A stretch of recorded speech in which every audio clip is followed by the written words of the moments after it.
you're well within your rights to choose to remain a virgin. Okay. And actually, it's something that is kind of fetishized quite a bit, which is really distasteful and undignified overall. But I think one of the things that we don't talk about is because of conditioning and socialization, the way that women can begin to fetishize their own virginity, and how it can often become your personality, or your identity. And this is very problematic, and it's something that you need to think about. Virginity, for the most part, is a social construct, and you can go and do your research on virginity because, it has been used to control and contain, often diminish women since the beginning of time. And the funny thing is, when you think about virginity itself, it technically isn't only relevant to women, okay? But actually the way most women or girls into womanhood are socialized by systems of power like religion, culture, the family, is that it is very gender specific, i.e. women or girls and women are the ones who are expected to, be very precious about this thing. And sometimes when I sit down and think about it, I mean, what constitutes a virgin really anyway? If you do research that they tend to do around the hymen, for example, you can break and lose your hymen before you've ever had intercourse with a man, specifically. Then I think to myself, well, hold on a minute. If you're not attracted to men and you never have sex with a man, are you still a virgin even though you've had sex with other women? It brings up all sorts of questions about what we actually mean by virginity. Okay, this is why it is altogether a bit of a nonsense. But hear me well when I say this. I'm not saying that you do not have the right to bodily autonomy. You do not have the right to make a decision about how and when, if ever, you choose to share your body with another human being. And let's be honest, in this specific context, usually what systems of power are really trying to cut down to is a woman having sex with a man. Doesn't seem to be overly concerned, okay, about any other type of sexual activity within the context of virginity specifically. And one of the things that I have observed over the years, especially coming from a religion where sex before marriage is forbidden, frowned upon, and regarded as a sin. And actually, if you have sex before marriage, there often can be consequences, discipline, punishment, etc. And there are, unfortunately, untold stories, particularly of young girls and women who've been asked quite graphic and explicit questions about sexual activity they may have been engaged in, okay, especially for the first time, by men. So you will go into a room alone without a parent, and you will be questioned by men as to the exact goings on. Bearing in mind, a lot of the time, it's actually their first experience of any sexual activity. And so when we think, actually, when systems of power like religion say that you are special and you're a temple and all of these things, the way actually girls are interrogated and treated in reality, you wouldn't think it's that special, because actually a lot of that kind of thing is distasteful. I'll never forget, there was quite a famous pastor, I believe, Black American pastor, and his daughter held a certificate up at her wedding reception that was apparently from a doctor that was confirming that her hymen was still intact, and she waved that certificate amongst the hundreds of people. And her father was smiling, and so was her new husband. That is distasteful. And these are some of the things that we don't talk about, because there is such a thing as women really experiencing grief and confusion when they do have sex for the first time, because of how virginity has been sold to them, and the fact that it can very much become a part of your identity and your personality. And there's so much I have to say about this, because in the end, actually, it doesn't pay off for you for a number of reasons.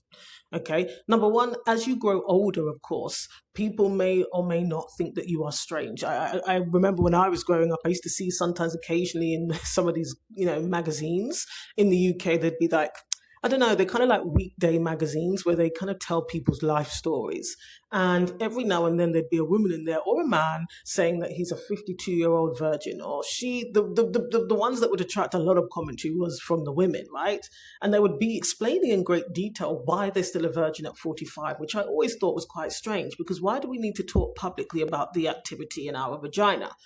Again, right? On one side, we say that these things are sacred and special, but actually in reality, in terms of culture, we actually are quite undignified and distasteful about the way we talk about these things, and the expectation for people to openly expose and share what are very private things in reality that nobody is entitled or owed an explanation about. But what I would say, as I have met a lot of women who are in their late 30s, 40s, and 50s, for whom their virginity has become an identity and become part of their personality. And when they are dating, whether it's inside a religion or outside, a lot of the time in the back of their head, they have this thing that they are a virgin and therefore he should, and therefore they should be treated in this way. Now, of course, it's a rude awakening because the world does not give two hoots, quite frankly. And if we're being very honest, men in particular, even though out of one side of their mouth they talk about body count and, you know, how they don't want a woman, in inverted commas, that is run through. Disgusting and deplorable language, by the way. And if you hear a man talk like that, he is revealing his character. Now, men of God will use other language, but it's the same sentiment. Yeah, the sticky tape example, the worn out rag example. They've got all of these examples, okay, that are essentially to convey to you as a woman that your ultimate value is wrapped up in virginity, which is really interesting because actually if you think about the logic that they keep attempting to apply, that means that really you become devalued when you have sex with men because they are the common denominator. But I digress. The point is, a lot of the time they are going into dating in their adult lives with, quite frankly, unrealistic expectations. Now, when I say unrealistic expectations, I'm not saying the expectation to be treated with respect should be unrealistic. What I'm saying is that you are on two different pages often with these men about the value of your virginity. A man that is interested and even curious in your virginity, especially in your older years, okay, is ego. Because once you're married, let's say you do wait until marriage, or you wait until you're comfortable and you will have your own metrics for that. Does that mean he will never disappoint you? That you'll never feel frustrated? That he won't treat you badly? You only have to look at these women around the world in countries and religions and cultures where they remain virgins till marriage. They are still being mistreated. So how valuable was that virginity really to the man? And what happens is you can find yourself expecting treatment that you're never going to get. And it's not because you're not special. It's because your virginity is not as special as you've been told it actually is. And I know that might be disappointing. Okay. The other thing is that when women often say that their virginity is unattractive, for example, to men, if you lead with it, it might be. You are more than that. You're a whole human being. And hopefully you have personality and quirks and characteristics and traits and qualities that go beyond the fact that your vagina may not have been penetrated. And I don't mean to be this, you could perceive this to be graphic. It is not. It's just real. Right? Because on the other hand, I think to myself, okay, let's say you're a woman who's had oral sex with one man hundreds of times, or more than one man hundreds of times. Are you still a virgin? You see, it gets quite sticky and techie there, doesn't it? Because when you think about the vision of purity and the supposed standard of purity that religion and culture expects women to ascribe to, any sexual activity is really off the cards. Maybe even kissing as well. I mean, there are plenty of Christians around the world, and also anyone, Abrahamic religions, where they don't kiss at all until their wedding day or night, because they deem that to be purity. So it depends which way you think about this. Right? And when you think about the biological kind of physical development of the human body, when it comes to sensation, when it comes to your brain and your body recognizing things like libido, desire, does that not make you pure then? See, it gets a bit ridiculous after a while. And so it's really important. And I think quite often I see there's a big resistance when I talk about this, because obviously the conditioning and the socialization is strong, where women actually do believe deep down, okay, that they are more valuable because of their virginity and that they should be treated in light of that. And that's not going to happen. When we look into the world and society in terms of the way actually women are actually treated, virginity does not hold the value you've been told you should hold it with. Now, if you are staying a virgin because of religion and, a relationship that you have with a deity in your faith, that's fine. Your deity cares. Right? But like I say, it's not something you can use as a tool to control and manipulate how other people see and treat you, especially not men. Because once that first sexual activity happens and now you're not a virgin, and by the way, it's not going to take very long, 15 minutes after penetration happens, how do you feel then? Do you still have a sense of self?